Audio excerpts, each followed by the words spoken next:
Assalamualaikum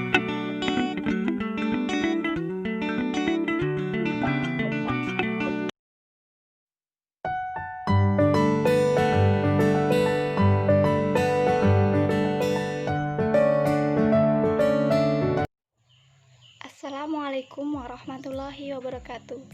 Apa kabar semua? Semoga sehat selalu. Baiklah, pada pembelajaran bahasa Indonesia kali ini, Ibu akan menjelaskan mengenai struktur dan unsur kebahasaan teks eksposisi. Pada pertemuan sebelumnya, Ibu telah menjelaskan apa itu pengertian teks eksposisi. Baik, Ibu akan menjelaskan kembali apa itu pengertian teks eksposisi. Teks eksposisi adalah sebuah teks yang memuat informasi atau pengetahuan yang disajikan secara singkat, padat, dan jelas. Tujuan dari teks eksposisi adalah memberikan wawasan atau pengetahuan kepada pembaca.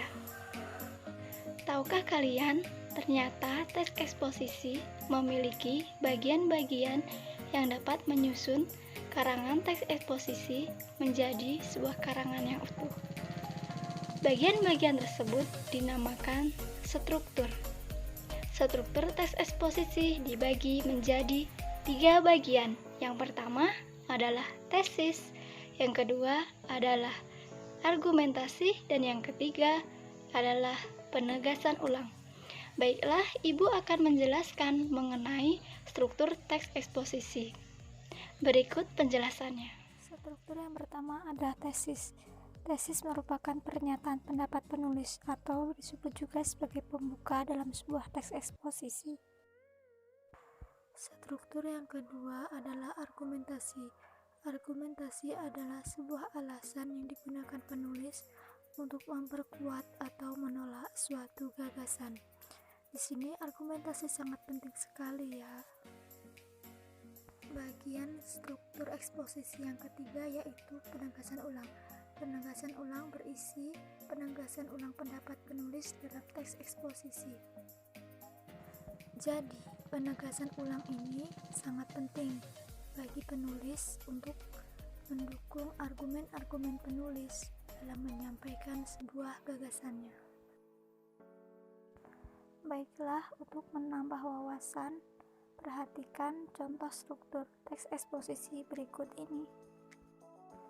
Pada contoh teks eksposisi yang berjudul Masa Adaptasi Kebiasaan Baru New Normal, pada paragraf awal ditentukan sebagai tesis atau pernyataan pendapat penulis.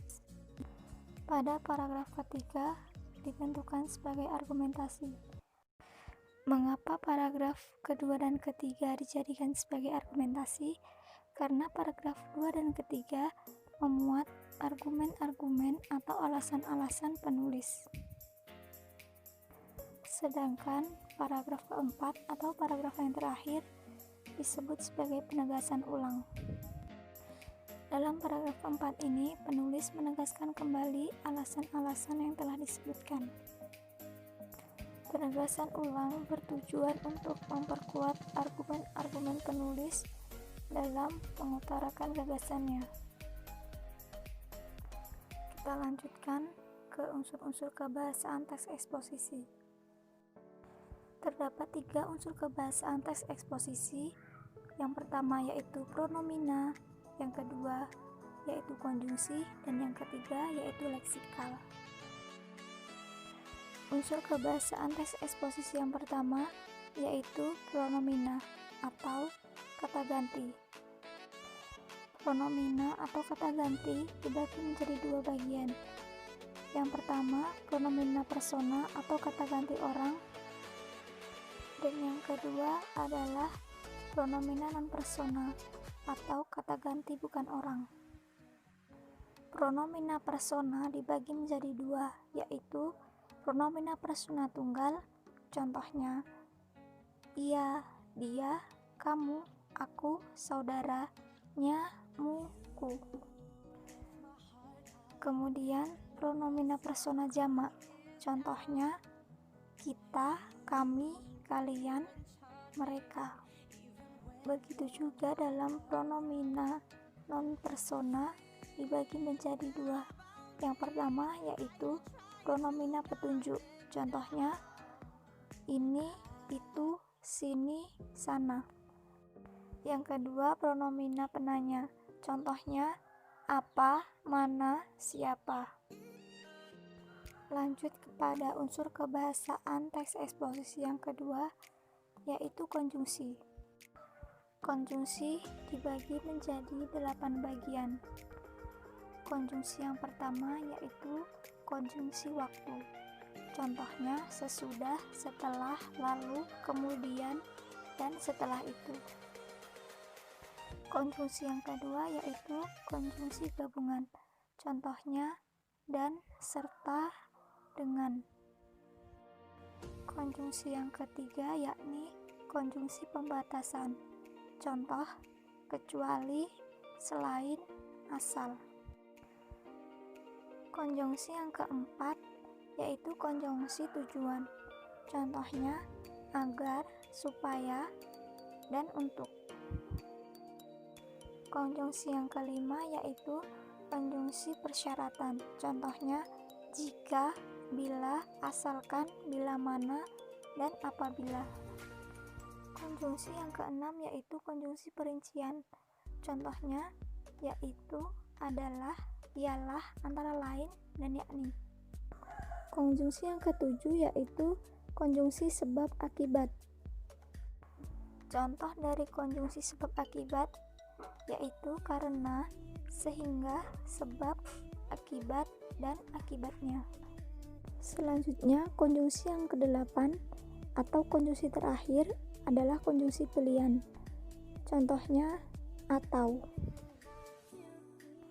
Konjungsi atau kata hubung ini berguna untuk menghubungkan kata dengan kata atau kalimat dengan kalimat dalam suatu teks.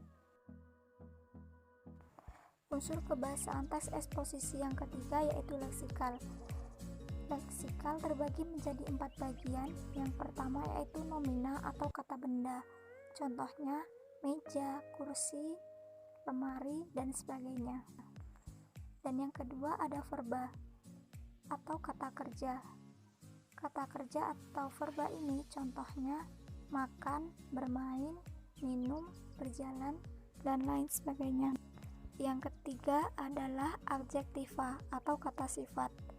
Contoh dari kata sifat adalah cantik, tampan, baik, buruk, jahat, dan lain sebagainya. Dan yang keempat adalah adverbia atau kata keterangan. Kata keterangan berfungsi untuk melengkapi suatu kalimat atau sebagai kalimat pelengkap. Keterangan tempat memberikan informasi mengenai waktu, suasana, alat, dan cara.